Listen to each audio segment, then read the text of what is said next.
Welcome to Rethinking Trade with Lori Wallach, a podcast that unpacks international trade and how it affects you without putting you to sleep. Welcome to Rethinking Trade with Lori Wallach. I'm Lori Wallach, and today we're very lucky to have Arthur Stamoulis with us for a conversation about the history of and the future of trade, justice, advocacy, and activism. Arthur is the executive director of the Citizens Trade Campaign and its sister organization, the Trade Justice Education Fund. Arthur is a long-time advocate and activist for trade justice. He started working in 2006 with the Oregon Fair Trade Campaign, one of the state affiliates of the Citizens Trade Campaign, and has been in the middle of every major trade justice fight for the last 20 years. So let's start out with you just explaining what is Citizens Trade Campaign, this thing that you direct. Citizens Trade Campaign is the national coalition of labor, environmental, family farm, faith, and consumer groups that's been working together on trade policy since the original NAFTA fight in the early 1990s. Our board of directors is made up of these national partner groups who get together and set strategy and policy decisions for the coalition. And then we also support state-based fair trade coalitions across the country. I was there at the start of CTC. I sort of remember it in 1991 with labor lobbyist named Segundo Mercado Llorens from the United Food and Commercial Workers, who stood up and said, if we don't get together on trade, we're going to get sunk, and called together organizations to try and figure out what the hell was NAFTA? What's that thing called fast track? So Arthur is now the executive director of that proud coalition. How many people does it represent? At least 12 million people altogether. That's wonderful. So Arthur's in a position to really see the arc of this debate. Arthur, what right now is the most compelling and interesting aspect of where we are in this trade justice debate in the United States? So when I started getting involved in trade work, coming right out of high school and college in the 1990s, right? This period where the Soviet Union had collapsed, the US was the world's sole superpower, and the narrative was very much that corporate power in the form of free trade, privatization, deregulation, austerity was the only way to organize the US economy and the only way to organize the global economy. And one of the things that woke me up was participating in the battle in Seattle, the protests against the millennial round of WTO expansion, in 1999, where you had all these different sectors coming together across borders to say, no, that's not the only way to organize the global economy. And you had critiques of neoliberalism coming from the labor movement, the environmental movement, the family farm movement, the immigrant rights movement, so many other sectors, and people coming together really, in my experience, and one of the first times across sectors when I was still in high school. And so to see the power of cross-border, cross-sector movements to be able to go up against this march of corporate power that all the official sources were telling us was inevitable, it was just a revelation. And so ever since that time, corporate interests, those who push corporate interests, have been trying desperately to get back to that period where they set the rules for the global economy and that those rules would go unchallenged. So after the WTO expansion was stopped, when activists in the street really shut down the downtown area around the WTO, and that gave support and cover for countries in the global south inside the negotiations and say, no, we're not going to go along with this. Then the Bush administration tried to move forward with NAFTA expansion for the entire Western Hemisphere except for Cuba in the form of the free trade area of the Americas. And people again said no. And then they started moving to these much smaller regional and bilateral free trade agreements. And they had to claw tooth and nail to get even those passed. People continue to say no. And then, there are attempts to move back to larger sort of coalitions of the willing in the form of the Trans-Pacific Partnership. And activists across the United States, across sectors, again, stood up and said no. The votes were never there to get that passed under the Obama administration, with Democrats in Congress standing up. And now we're at this period where people continue to say no. I mean, corporations aren't stopping. They're not ending their attempts to push forward their agenda. We see it most notably with big tech these days and these so-called digital trade deals, which we can talk more about. But we're at a point now where leaders of both political parties in the United States understand that they can't get these big, bad free trade agreements through Congress anymore, that the people have had enough, that they've seen the impact it has on jobs, on wages, on their quality of life, on the environment. And the question is, what's going to come next? That's the question we're wrestling with now. Okay, I want to come back to that, but just give me a very sort of overview version of what was it about that old model that all those agreements had in common that had people so upset? What was it about that model? And who was behind it? Who liked it?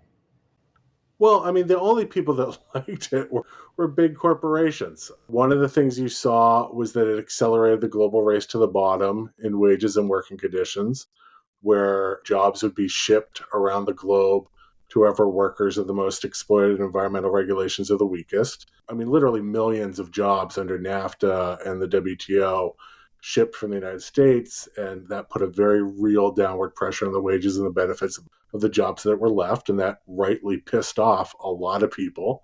Then you saw corporations using these deals as a backdoor means to sneak all manner of deregulation and privatization and monopolies for drugs that had nothing to do with free trade, were the polar opposite of free trade, into these so-called trade agreements. That started to piss off a lot of different sectors as well. And so it helped organizations like CTC really build a lot of strength. The overreach of corporations through these deals was so extreme that we were able to get groups to put down whatever their differences were and work together to stop it, because they understood this needs to stop. Whether you're coming at it from a labor perspective, an environmental perspective, a faith perspective, a food safety perspective, this is too much and we need to work together to stop it.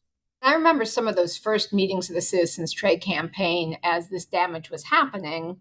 The US government certified more than 1 million jobs lost to the North American Free Trade Agreement, NAFTA, just under one narrow government program that's an undercount. NAFTA had rules in it that promoted offshoring of jobs. It made it cheaper and safer to take jobs that were union jobs, paying a middle-class wage with benefits, and ship them to Mexico, where people were getting paid $5 a day. And those jobs basically leaving also destroyed the tax bases of communities, hollowed out communities, led to the political polarization. A lot of research has shown several million more from the trade agreement that let China into the World Trade Organization.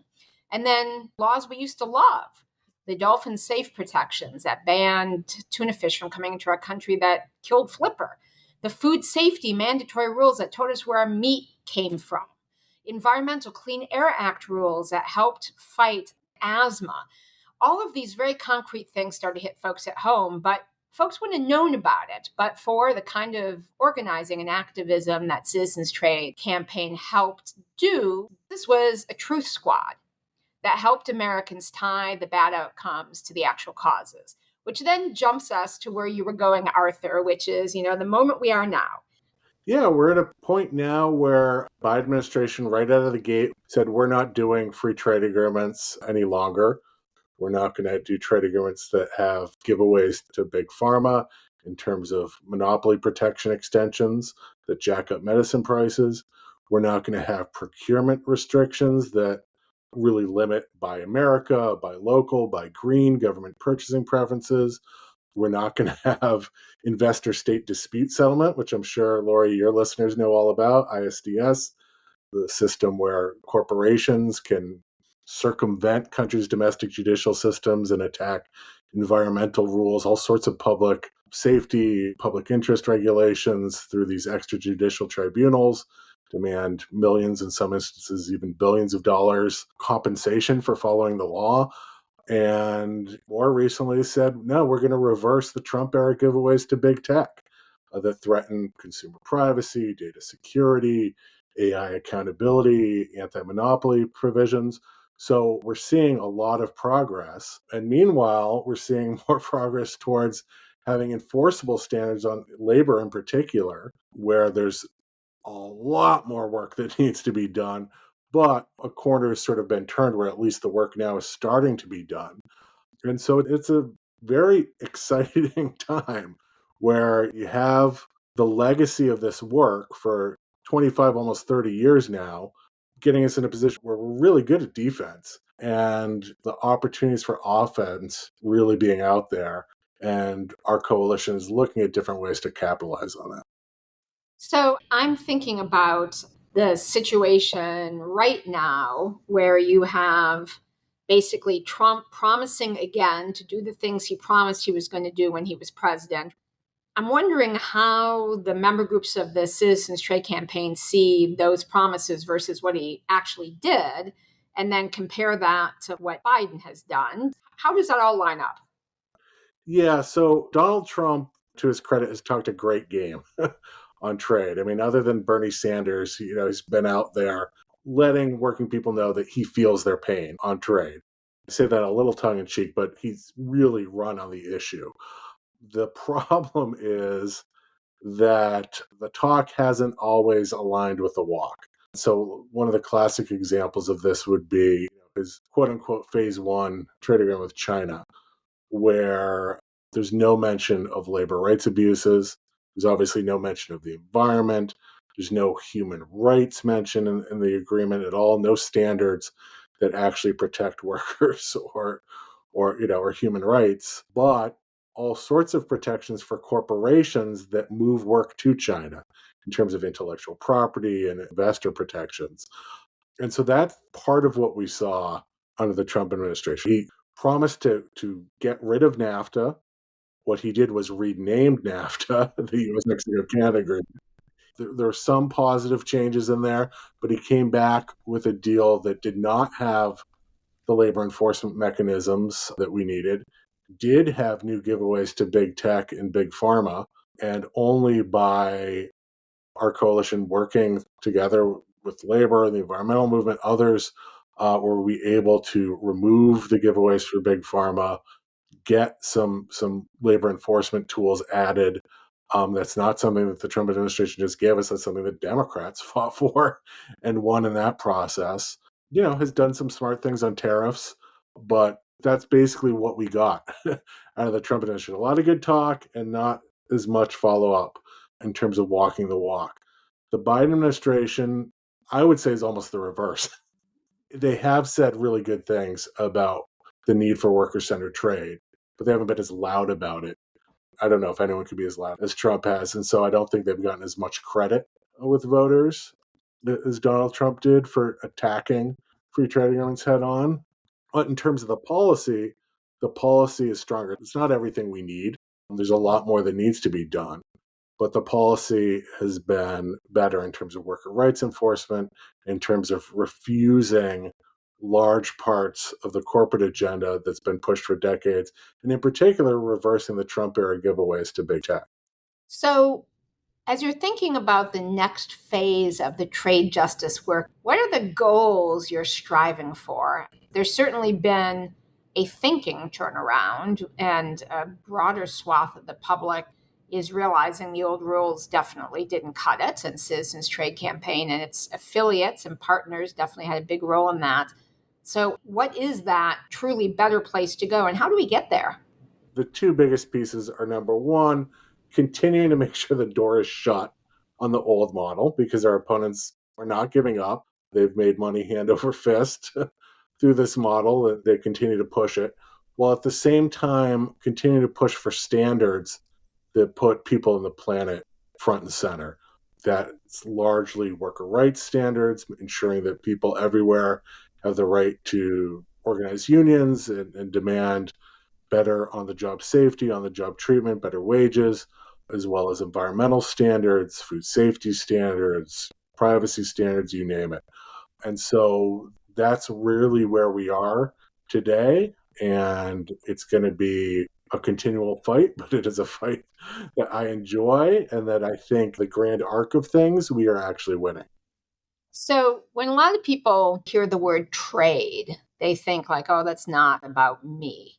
But when you're describing and really what you're trying to do, it sounds much more like a lot of it doesn't have to do with what people think of as trade, but rather this particular set of policies got hijacked and it ended up becoming a way to basically undermine a lot of domestic policies that, as you put it, put people on planet first. So it sounds like if you want a livable planet, if you want safe, affordable food, if you want a decent wage and labor rights at your job, if you want to make sure we have products, next time there's a crisis, we can get the basic things we need to keep our families safe.